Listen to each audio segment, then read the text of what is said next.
What's up, Meisterville? It's your boy Buckmeister, twice the nice that you are used to. Bam! We are here today and we are talking. Boom!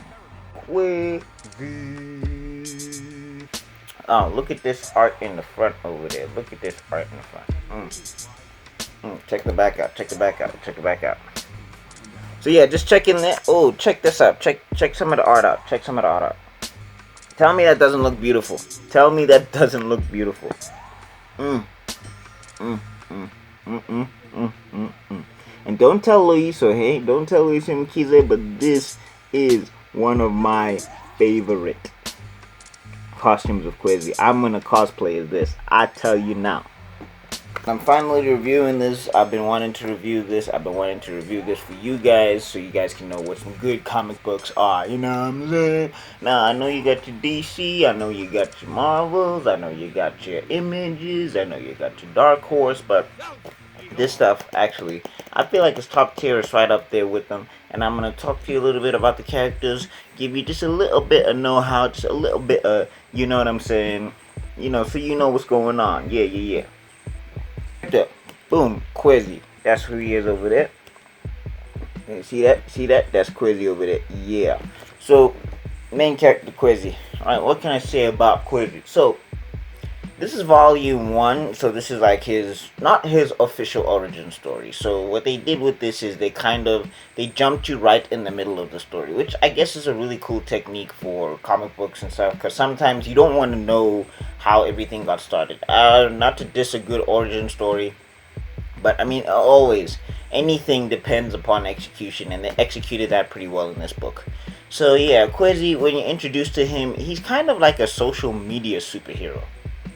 Which I think is a really interesting take on superheroes in general. I mean, come on. In this generation, please. If one of us had superpowers, really? With this generation of cloud chasers?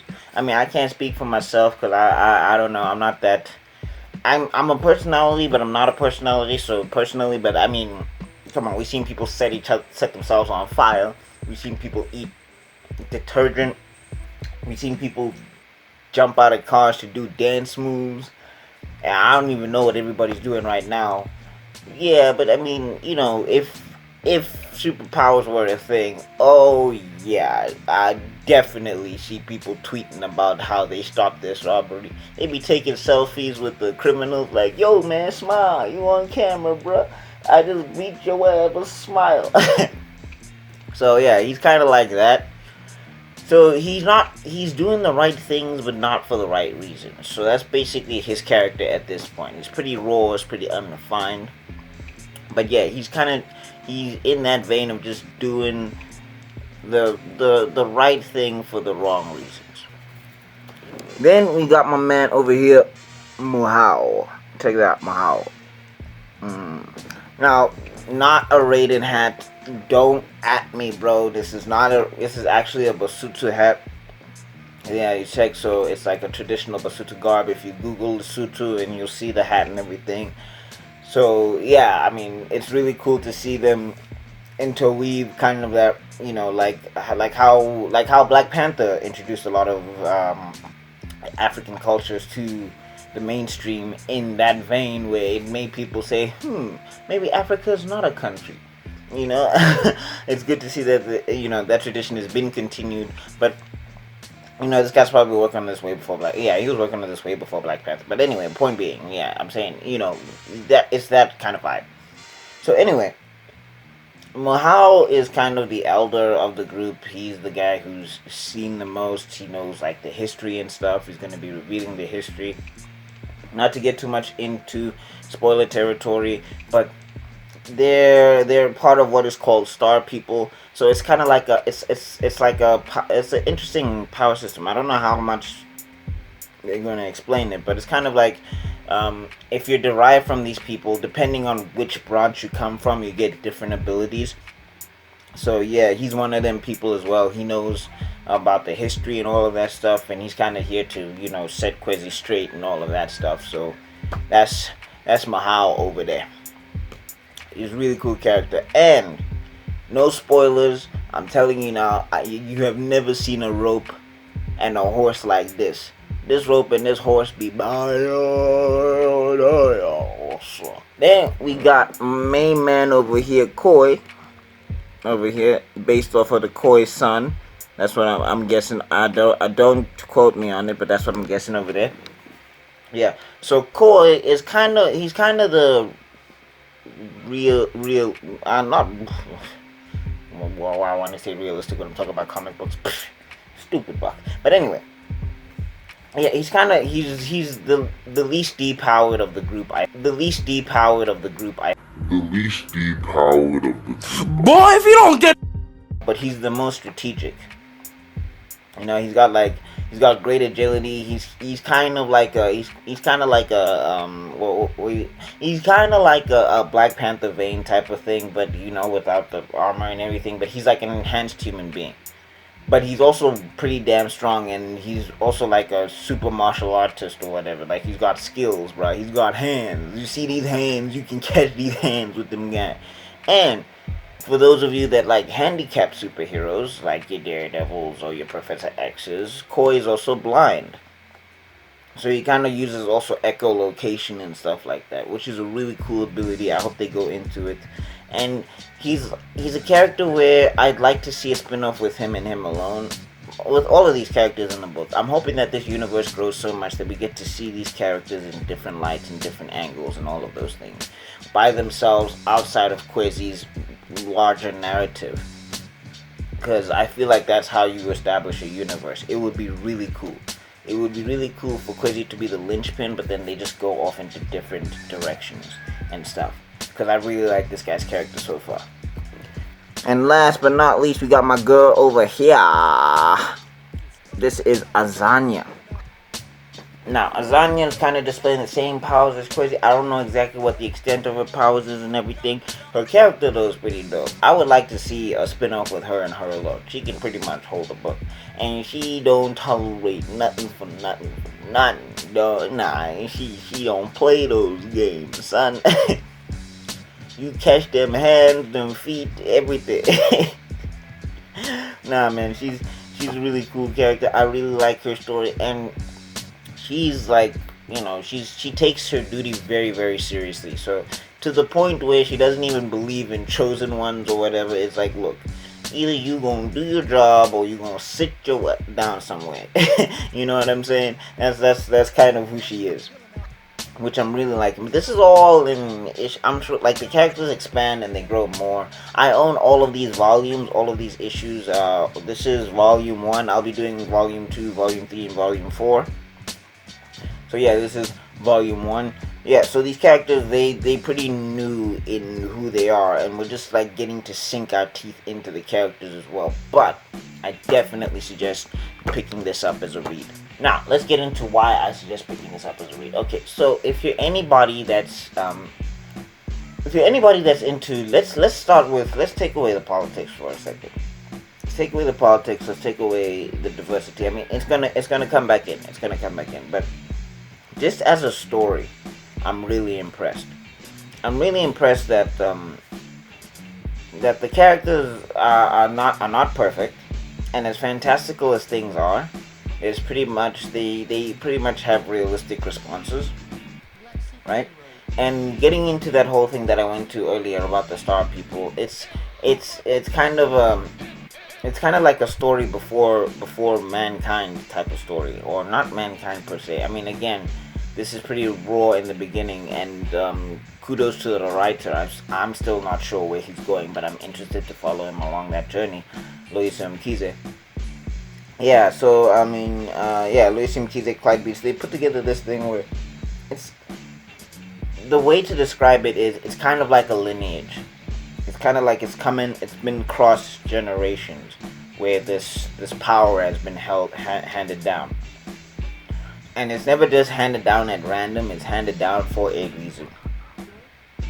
So, yeah, most of this is kind of trying to feel Kwezi out. Mohau is certain that Kwezi is the guy they need for the team, because Koi and Azania and Mohau are already part of a team. So they think Kwezi needs to join because I mean they've seen his antics, they've seen who he is, they've seen him fly around. So they're thinking that he needs to be part of the team. Well, Mahal especially, Koi is kind of reserved. Well, whereas Azania is like, this guy is irresponsible. I mean, really, him? You sure? Are we sure?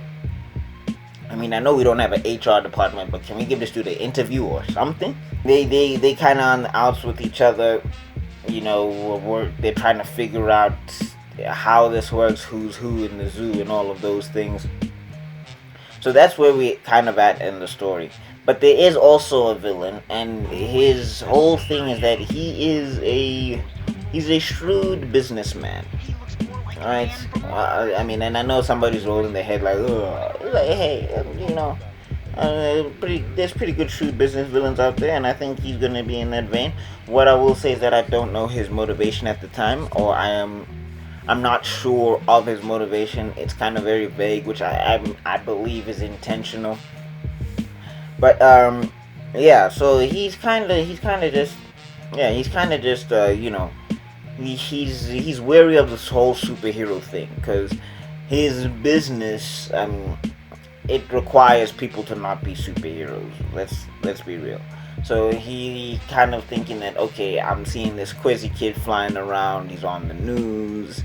Who is he? He seems like Kwezi's kind of fitting into this dude's agenda inadvertently, in that Kwezi's kind of just chasing likes and all of that stuff. But he's also just like, yo, I don't think we need to have superheroes around, because then they're gonna give people hope, and it's just gonna mean something else, and it's going to impact our business, etc., etc., etc.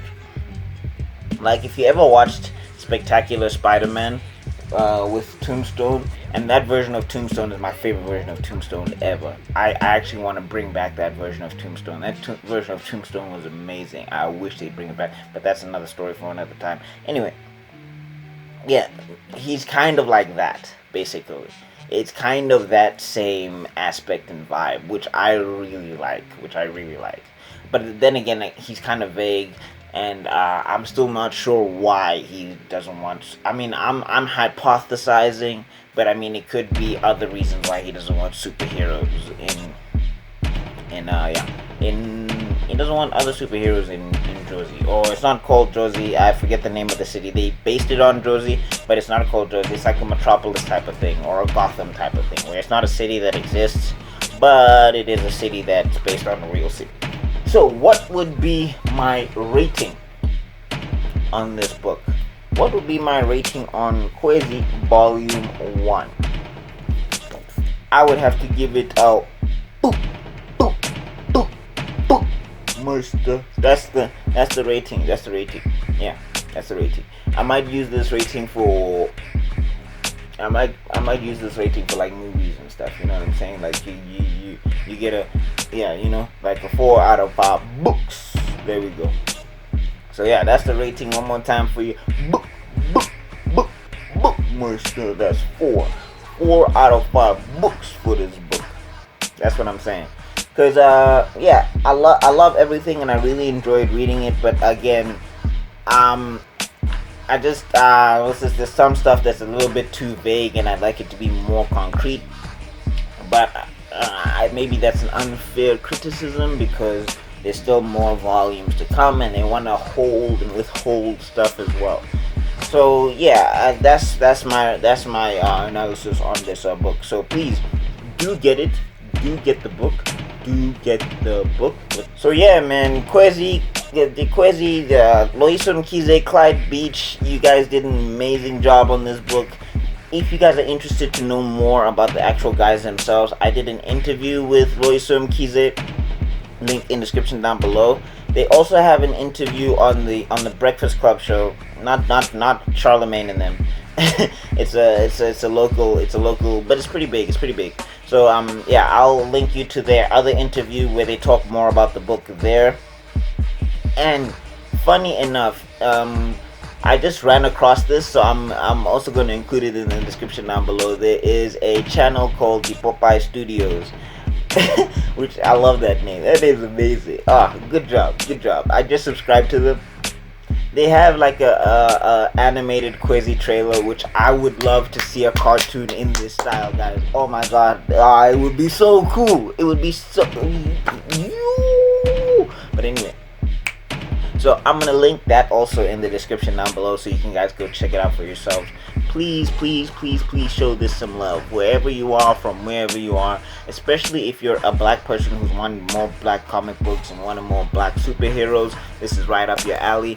Or if you're just a person who wants more diversity in their comic books, if you believe people should be represented in their comic books, please, please, please, just go give this some love. Give this some love. It's a really good book.